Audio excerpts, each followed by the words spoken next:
ये कौन सी अक्लमंदी की बात है साहब? 6 दिसंबर को बाबरी मस्जिद तैयार होगी? कोई अक्लमंदी है?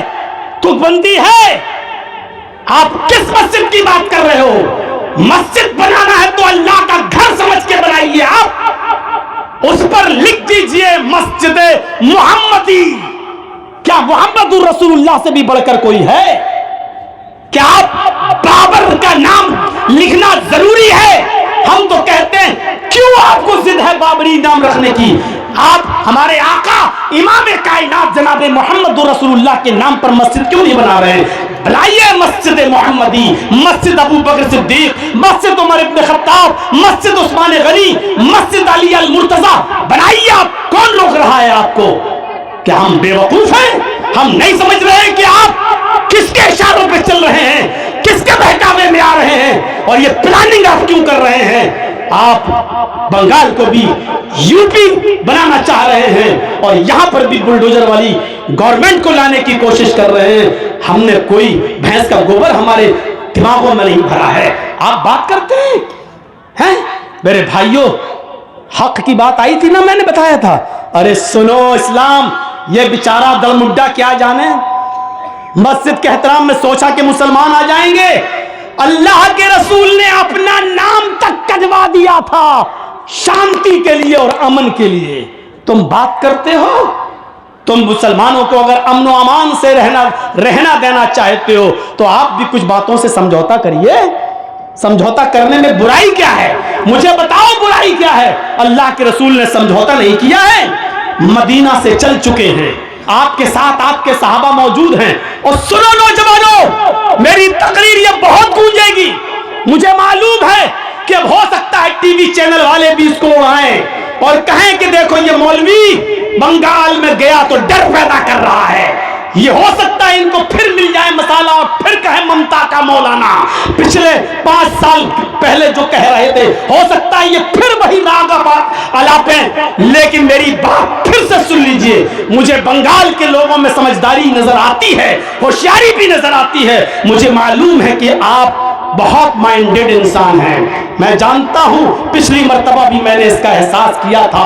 आप हमारे यूपी वालों की तरह और आप बिहार वालों की तरह नहीं हैं, ये मुझे अच्छी तरीके से मालूम है और इंशाअल्लाह इस मर्तबा भी वही सबूत देंगे। सुनिए मेरे भाइयों, आप फिर आइए उस तरफ और देखिए अल्लाह के नबी मदीने से चल चुके हैं, आपके साथ सहाबा भी मौजूद हैं। और जब हुदैबिया के मकाम पर आए, हुदैबिया जानते हैं? नहीं, सुनिए, मक्का से तकरीबन 7 मील की दूरी पर एक मकाम है हुदैबिया, जहां सुलह हुई थी अल्लाह के नबी सल्लल्लाहु अलैहि वसल्लम की मक्का के काफिरों से।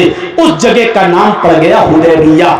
मैं जब उम्रा करने गया था तो मेरे दोस्त लोग, मेरे साथी जो अरब में वहां थे, वहां मुझको लेके गए और जब हुदैबिया के मकाम पर लेकर गए तो कहने लगे यहाँ की एक बड़ी मशहूर चीज मैं तुम्हें पिलाऊंगा। मैंने कहा क्या?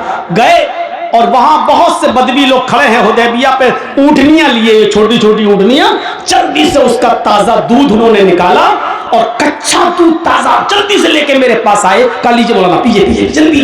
मैंने अरे कच्चा, अरे पीजिए जल्दी पीजिए। मैंने बहुत जल्दी से उसको पी लिया।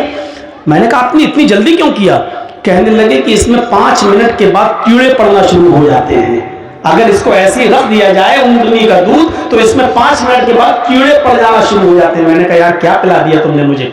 नहीं नहीं, बहुत फायदेमंद है ये, जो अभी पी लिया आपने, ये आपके पेट को एकदम क्लियर करेगा और पेट के लिए बड़ा मुफीद है। वो हुदैबिया का मकाम मैं आपको बतला रहा हूं। वहां जब पहुंचे आप और आपके सहाबा तो पता चला कि मक्के में लोग तलवारें लिए खड़े हैं और मोहम्मद सल्लल्लाहु अलैहि वसल्लम और उनके साथियों को आने की इजाजत नहीं है, मक्के में नहीं है।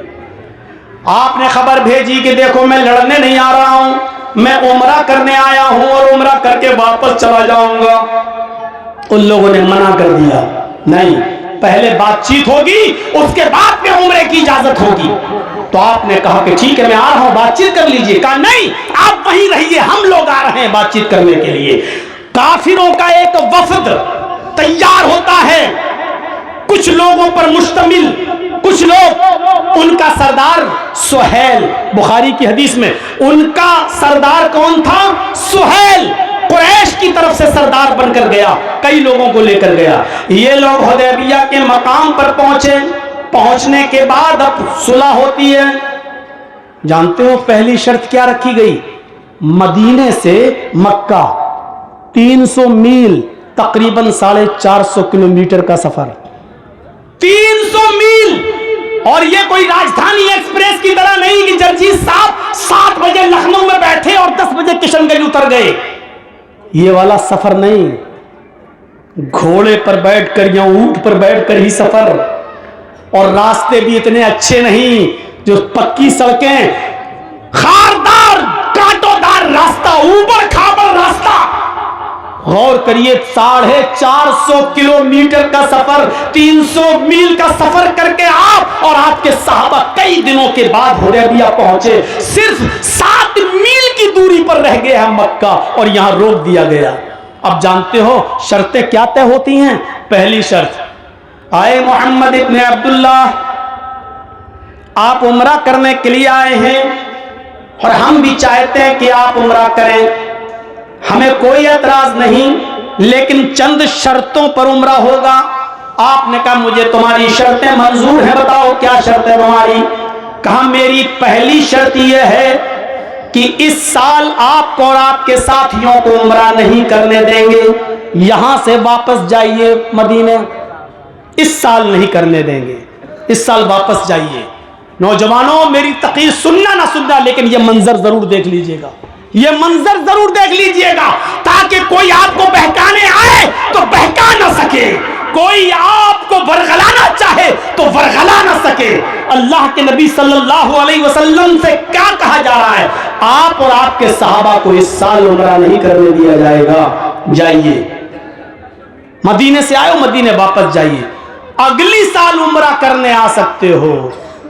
आपने कहा ठीक है, लिख दो। मक्के में पैदा हुए, जर्जीस इटावा में पैदा हुआ, और जर्जीस से ही कहा जाए कि जर्जीस तुम्हें इटावा में आने की इजाजत नहीं। बताओ मेरे साथ बेइंसाफी है कि नहीं है? अल्लाह के रसूल मक्के में पैदा हुए और अल्लाह के रसूल से कहा जा रहा है कि मक्के में हमारी जमीन है, हमारे बाप दादा की जमीन है, आज भी मौजूद, लेकिन हम ही से कहा जा रहा है मक्के में घुसने की इजाजत नहीं। इस देश को आजाद कराने में सबसे ज्यादा मुसलमानों ने कुर्बानियां दी, आज तुम्ही से कहा जा रहा है घुसपैठिया हो, बांग्लादेशी हो, इधर से आए हो, उधर से आए हो, जिन्होंने अंग्रेजों से मुखबिरी की, आज वो तुम्हारे ऊपर चौकीदार बने बैठे हुए हैं। मेरे भाइयों, तसव्वुर करिए, जितना खुलकर मैं आपके इलाके में बंगाल में बोल सकता हूं, नहीं बोल सकता मैं यूपी में। भाइयों, अल्लाह के नबी कहते हैं मुझे तुम्हारी ये शर्त मंजूर है, मेरा मक्का और मुझी को आने की इजाजत नहीं, फिर भी कह रहे हैं तुम तो अकड़ जाओगे, हमारे साथ ही होना है, आज हमारे पास ये नहीं है, वो नहीं है। अल्लाह के रसूल से ज्यादा समझदार हो तुम। अल्लाह के रसूल ने कहा कि मुझे तुम्हारी ये शर्त मंजूर है, ठीक है अगले साल तो आ सकता हूं। उन्होंने कहा आइंदा साल आ सकते हो, लेकिन 3 दिन से ज्यादा मक्के में रहने की इजाजत नहीं। पूछो इन उलमा से, मदरसे में पढ़ाते होंगे, बुखारी मुस्लिम, बुखारी में यह हदीस मौजूद है। उन्होंने कहा कि अगले साल आने देंगे हम आपको और आपके सहाबा को, लेकिन 3 दिन से ज्यादा मक्के में रहने की इजाजत नहीं। मेरा शहर और मुझी को 3 दिन से ज्यादा रहने की इजाजत नहीं। आपने कहा कि ठीक है, मुझे तुम्हारी ये शर्त भी मंजूर है, मैं 3 दिन के अंदर अंदर तुम्हारा मक्का खाली कर दूंगा। ये भी लिख लिया गया। उन्होंने कहा एक शर्त और है कि आप और आपके सहाबा तलवार लेकर आ सकते हैं, लेकिन तलवार मियान में रहेगी, और हमारे लोग मक्के में तलवार खुली हुई रखेंगे और खुली हुई तलवार लेकर घूमेंगे। आप और आपके सहाबा तलवार मियान के अंदर रखेंगे। आपने कहा सुहैल, मुझे तेरी ये शर्त भी मंजूर है, हम लड़ने के लिए आएंगे ही नहीं, हम तो उम्रा करेंगे और चल देंगे। ठीक है, सारी बातें तय हो गई। सुहैल ने कहा एक शर्त और है। कितनी जालिमाना शर्त, जालिमाना शर्त। आए मोहम्मद और कहो सल्लल्लाहु अलैहि वसल्लम, एक शर्त और है। कहा क्या? कहा वो शर्त यह है कि अगर मेरा कोई आदमी मक्के से भाग कर मदीने जाए और आप उसको पकड़ लें, यानी आपके हाथ लग जाए, तो मेरे आदमी को वापस करना पड़ेगा। मेरा आदमी अगर मक्के से भागकर मदीना जाए तो आपको वापस करना होगा, लेकिन आपका अगर कोई आदमी मदीने से वापस भागकर मक्के आता है तो हम आपके आदमी को वापस नहीं करेंगे। बिल्कुल वही सूरत हाल हमारे कांवड़ निकलेंगे रोड पर, मंगल को भोज होगा, भंडारा लगेगा, हमारे जुलूस निकलेंगे, हमारी आरतियां और पूजा सब रास्तों में होगी, लेकिन तुम्हें सड़क पर 5 मिनट के लिए भी नमाज नहीं पढ़ने दी जाएगी। बिल्कुल यही जालिमाना शर्त। तुम्हारा आदमी मेरे पास आएगा तो हम वापस नहीं करेंगे, और मेरा आदमी अगर तुम्हारे पास आ जाए तो तुम्हें वापस करना होगा। अल्लाह के नबी ने फरमाया, मुझे तुम्हारी ये शर्त भी मंजूर है। हजरत उमर ने कहा,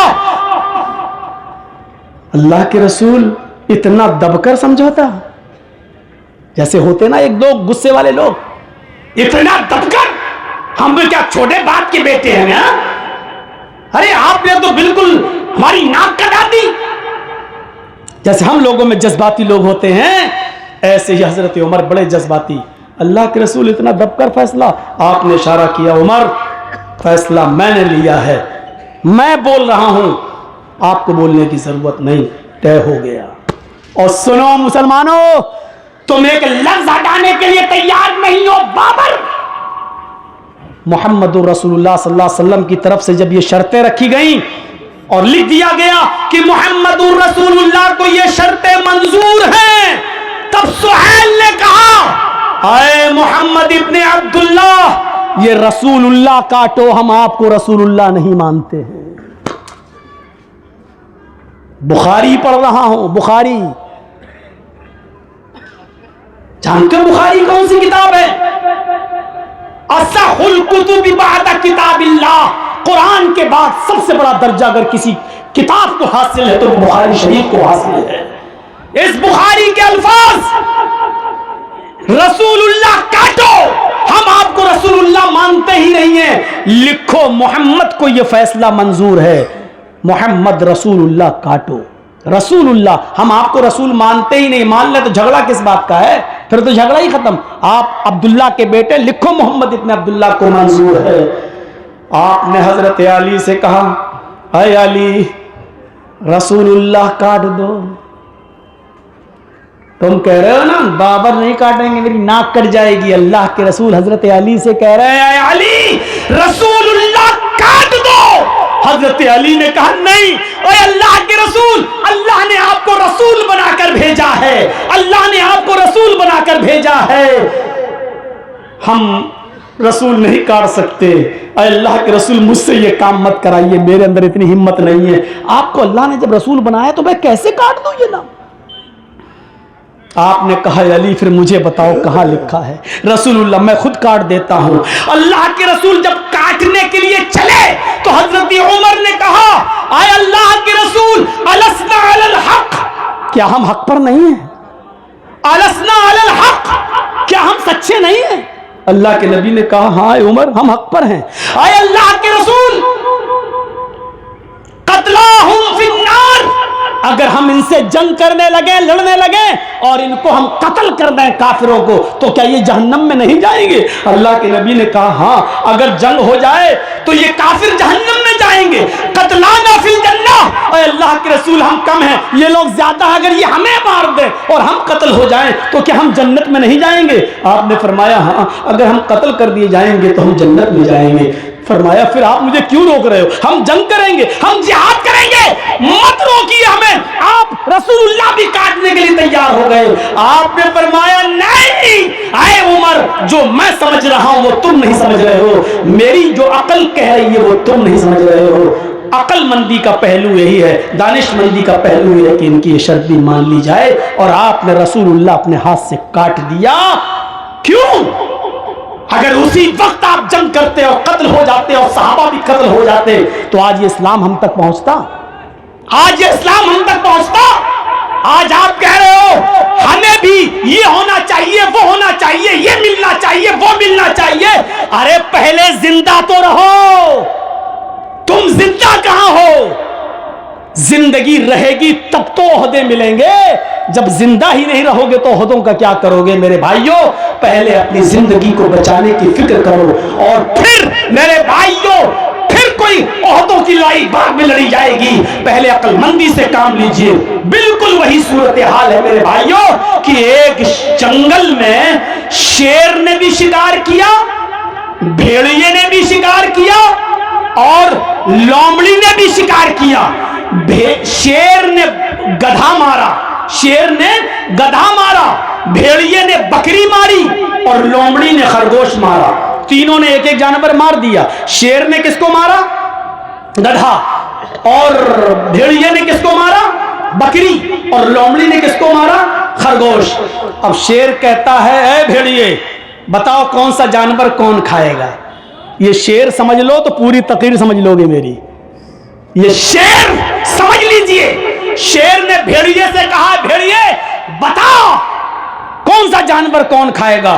भेड़िया बेचारा समझ नहीं पाया, जैसे आज हम लोग नहीं समझ पा रहे हैं। भेड़िए ने फैसला तो सही किया था, लेकिन वो शेर के इरादे को समझ नहीं पाया।